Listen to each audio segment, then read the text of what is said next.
Hi near and tears, இன்றைக்கி நம்ம டிஃப்ரெண்ட்டான ஒரு கஞ்சி தான் செய்ய போகிறோம்.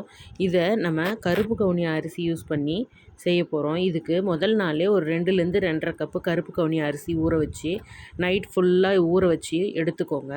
ஒரு 2 தடவை வாஷ் பண்ணிவிட்டு நல்லா மிக்ஸி கப்பில் சேர்த்து ரவை பதத்துக்கு உப்பு தண்ணி ரெண்டும் சேர்த்து அரைச்சி எடுத்து ரெடி பண்ணி வச்சுக்கோங்க.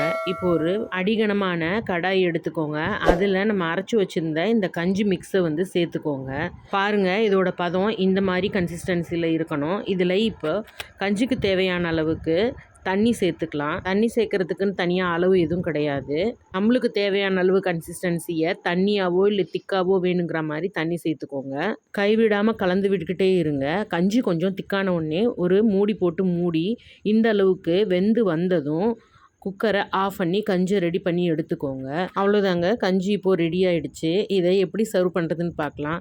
நம்மளுக்கு தேவையான அளவுக்கு கஞ்சி எடுத்து ஒரு பேனில் வச்சுட்டு நறுக்கின வெங்காயம் நான் இன்றைக்கி சேர்த்துருக்கேன். நீங்கள் கேரட், மாங்காய், வெள்ளரிக்காய் அந்த மாதிரி எல்லாமே சேர்த்துக்கலாம்.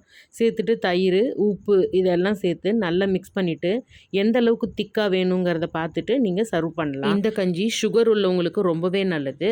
உங்களுக்கு இந்த கஞ்சி பிடிச்சிருந்துன்னா ட்ரை பண்ணிவிட்டு எப்படி இருந்துன்னு சொல்லுங்கள். நம்ம ஒன்ஸ் மோர் சேனலை சப்ஸ்கிரைப் பண்ணி வச்சுக்கோங்க. தேங்க்ஸ் ஃபார் வாட்சிங்.